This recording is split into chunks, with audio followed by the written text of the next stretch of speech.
Shalom chers auditeurs de l'émission Kanguka, mon nom est Chris de Komana. Aujourd'hui nous sommes lundi. Je salue tous ceux qui écoutent l'émission Kanguka, que je suis bénisse toute personne qui prie pour Kanguka. Priez pour l'équipe Kanguka, priez pour les partenaires, c'est-à-dire ceux qui soutiennent cette émission afin que nous puissions accomplir notre tâche. Si aujourd'hui vous recevez de la parole de Dieu, ce ne serait pas possible sans les intercesseurs et les partenaires. Aujourd'hui nous sommes lundi. Chaque lundi je vous rappelle l'origine du nom de Je suis. Je suis est le nom de Dieu, comme nous lisons dans Exode chapitre 3 verset 14. Chaque lundi, je vous rappelle également la devise de Kanguka. Ce sont 3 points. Premièrement, nous devons accepter la volonté de Dieu même lorsqu'elle est différente de la nôtre. Et deuxièmement, nous devons prier tous les jours. Troisièmement, nous ne devons pas nous lamenter, mais nous devons rendre grâce à Dieu. En principe, chaque lundi, je parle sur un des 3 points, mais aujourd'hui, j'aimerais rappeler aux auditeurs de l'émission Kanguka, surtout aux nouveaux, la fondation de Kanguka. Les 3 points que je viens d'énumérer, c'est la devise de Kanguka, mais je vais aujourd'hui vous parler de la fondation de Kanguka. C'est un verset de la Bible, il s'agit de Psaume 37, verset 4. Je rappelle souvent la fondation de Kanguka pour que ceux qui écoutent cette émission sachent sur quoi j'ai bâti cette émission depuis le premier jour. Psaume 37, verset 4 dit « Faites de l'Éternel tes délices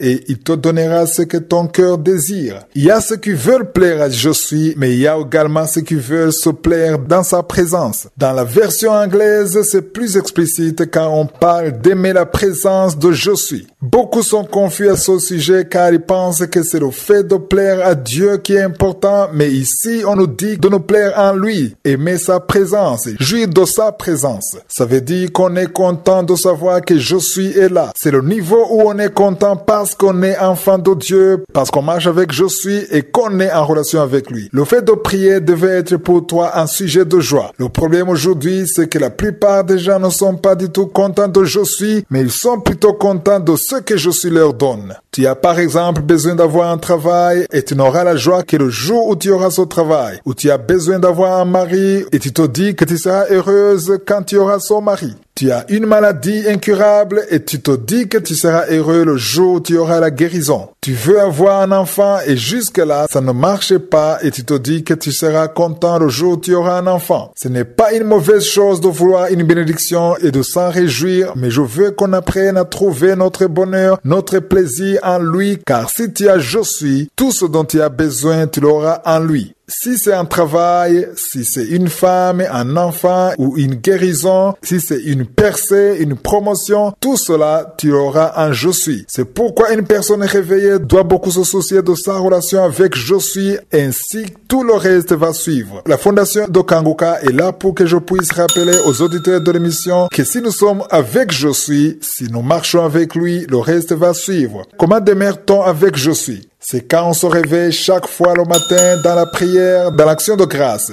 Non pas juste pour demander ce dont on a besoin, mais pour renforcer notre relation avec lui. Ce n'est pas interdit de demander à Dieu, mais il faut privilégier ta relation avec lui. Réjouis-toi en lui, trouve ton plaisir en lui, sois content de tout ce qu'il fait et tout le reste va suivre. Aujourd'hui, c'était un rappel de la fondation de Kanguka que nous trouvons dans Psaume 37, verset 4.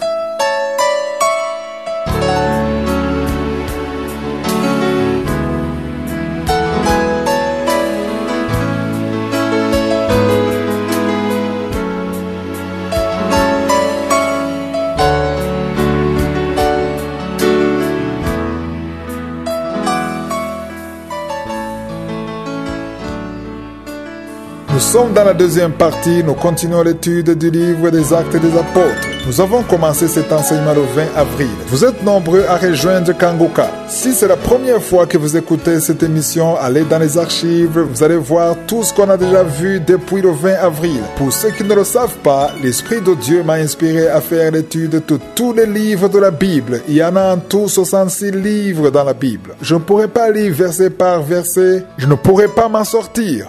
C'est pourquoi je vous guide dans votre lecture. L'objectif reste quand même de lire tous les livres. Si tu commences à lire après avoir prié, l'Esprit de Dieu te permettra aussi de comprendre. C'est mieux de prier, de faire une courte prière avant de lire la Bible. Il est important que vous compreniez que la Bible est différente de tous les autres livres. C'est différent de tous les livres que tu as déjà lus. Les autres livres ont été écrits par les hommes et ils racontent des choses qu'ils ont vues ou entendues. Mais lorsque tu lis la Bible, tu as besoin de l'Esprit de Dieu pour comprendre. C'est pourquoi je demande aux auditeurs de l'émission Kanguka de prier, de faire une courte prière avant de lire la Bible afin que l'Esprit de Dieu vous aide à comprendre. La Bible est un livre spirituel. C'est important de le comprendre. Pour la comprendre, il faut que tes yeux spirituels soient ouverts afin que tu comprennes ce que l'Esprit de Dieu essaie de te communiquer. Aujourd'hui, nous allons passer au 14e chapitre. Nous voyons un miracle qui s'est produit depuis le verset 8 jusqu'au verset 10. C'est Paul qui a prié pour un homme et Dieu s'est manifesté. Ce passage dit, à Lystre se tenait assis un homme impotent de pieds, boiteux de naissance et qui n'avait jamais marché. Il écoutait parler Paul et Paul fixant les yeux sur lui et voyant qu'il avait la foi pour être guéri, dit d'une voix forte, lève-toi droit sur tes pieds. Et il se leva d'un bond et marcha. Il faut comprendre que quand tu as la foi, même si tu as un grave problème, Jésus voit cette foi que tu as et il accomplit le miracle en toi. Tout ce qu'il te demande, c'est de croire que c'est possible. Tu peux croire que c'est possible et ne pas croire que Dieu peut le faire pour toi. Est-ce que tu crois que Dieu peut faire ce miracle pour toi? Si tu es malade, même si tu as une maladie incurable, crois-tu qu'au nom de Jésus, ta maladie peut être guérie? Tu as peut-être passé beaucoup d'années à attendre un enfant, ça n'a pas marché. Tu sais que Dieu a donné un enfant à Sarah dans sa vieillesse. Tu sais que Dieu fait des miracles et qu'il est capable, mais ce n'est pas ça le problème. Je ne vais pas te demander si tu crois que Dieu est capable, je vais plutôt te demander si tu crois que Dieu peut le faire pour toi. Crois-tu qu'il peut faire ce miracle pour toi? Les versets 9 à 10 disent,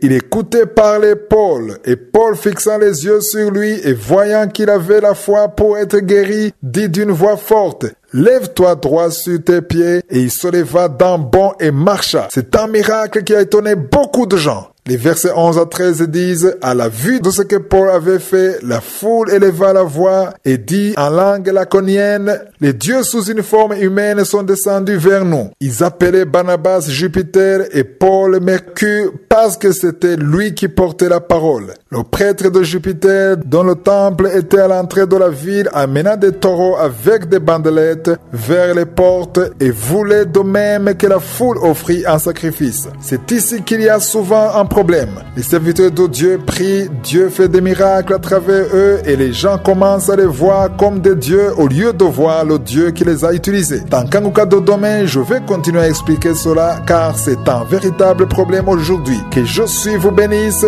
Passez une bonne journée. À demain.